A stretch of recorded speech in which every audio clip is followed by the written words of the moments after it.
But the reality is that the left has had the field to themselves for years, because the problem was that they would come out and they would, the Jane Mayers of the world and the Philippe Sands of the world would write these books with all these wild accusations, and that all those of us like me when we were in the Bush administration, who were privy to all the intelligence and talked to the actual interrogators, knew that these things were untrue.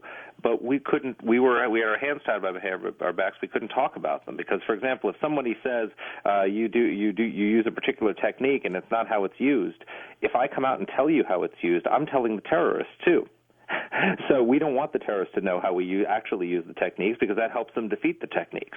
So we had our hands tied behind our backs. We were not able to explain this story fully to the American people. I start out the book by saying you should not be able to be reading this book, and I should not have been able to write it. And the only reason I could write it, and you can read it, is because Barack Obama released all this information, which has been damaging to the national security, but it also frees people like me to come out and tell the true story of what happened. Why is waterboarding not torture? Well, I'll give you an example. We've waterboarded 3 terrorists. We waterboarded Khalid Sheikh Mohammed, Abu Zubaydah, and a guy named al-Nashri, who was the bomber of the USS Cole. You know who else the U.S. government waterboards? Tens of thousands of American service members every year as part of their special operations training. And we don't pull off their fingernails. We don't use lit cigarettes on their bodies. We don't electrocute them with cattle prods, but we do waterboard them. Don't you think if waterboarding was torture, that one of those soldiers, one of those Marines, one of those airmen would have complained to his congressman? There would have been congressional hearings into the torture of American troops, and this technique would have been banned. It's not torture, especially the way the CIA applied it.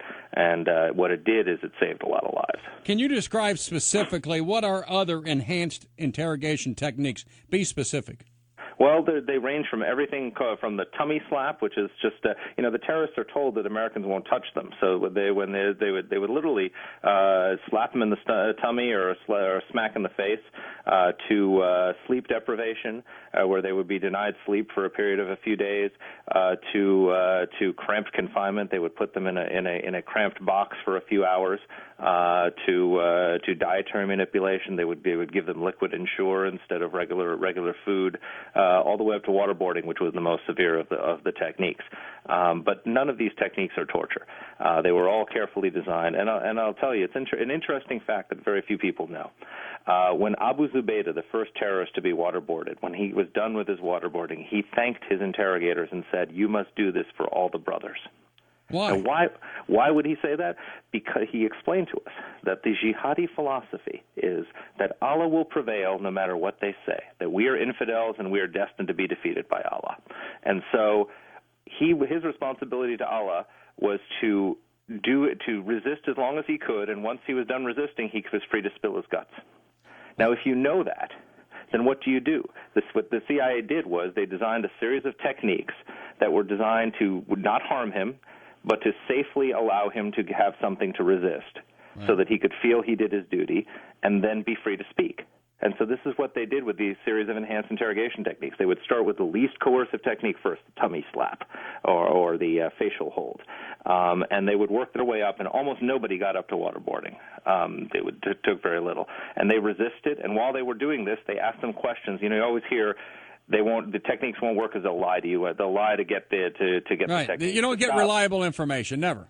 Well, you know what? They don't ask them. They never used the techniques to get intelligence. They used them to get cooperation. So they would use the techniques, ask them questions they knew the answers to already.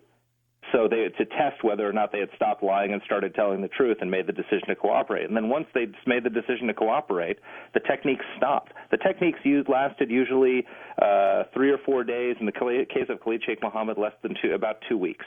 And then after that, it was sitting across the table and ordering Subway sandwiches, and he had a chalkboard that he did, Khalid Sheikh Mohammed, where he gave lectures on the operational structure of Al-Qaeda, and he drew schematics and showed how they recruit operatives, how they deploy them, how they choose targets, how they move money, how they communicate, what codes they use.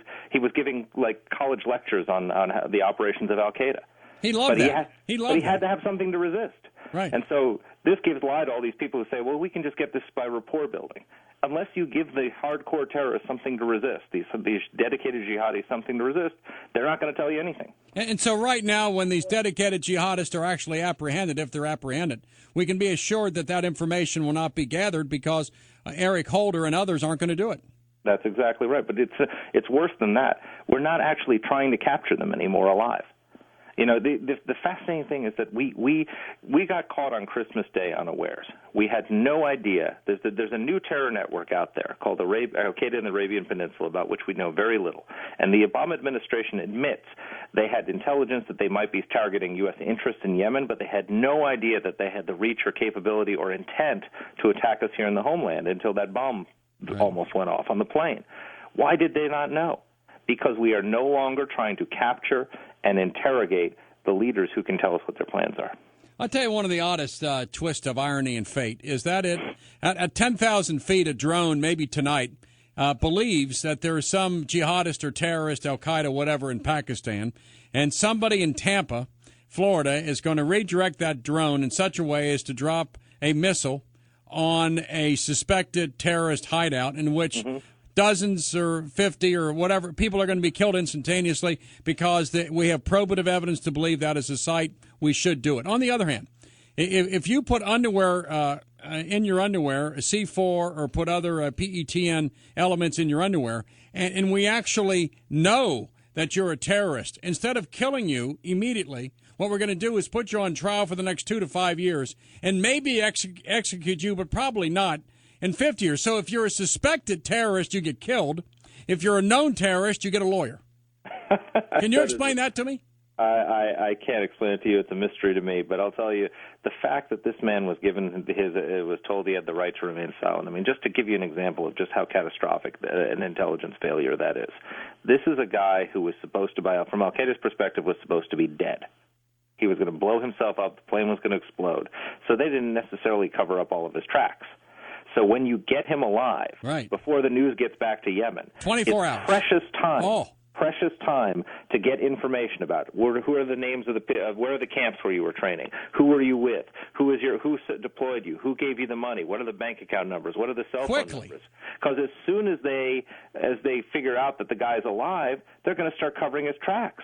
So every minute, every hour, every day that goes by that you are not questioning that guy, you're losing valuable intelligence. And they say, oh, we'll get it in the plea bargaining process. No, you One, won't. why would we give him a reduced sentence for giving us information? He tried to kill thousands of people. And two, the information's useless by the time you get it if you plea bargain it, because they've covered all their tracks.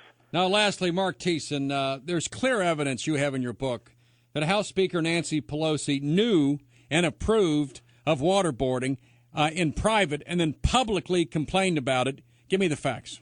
Well, the fact is, I was talking to a CIA official, and there's the whole saga of Pelosi saying first in 2002 she wasn't told, then she said the CIA lied to her, and all of it came around. It was all a big cover up of the fact that she actually admits she knew in 2003.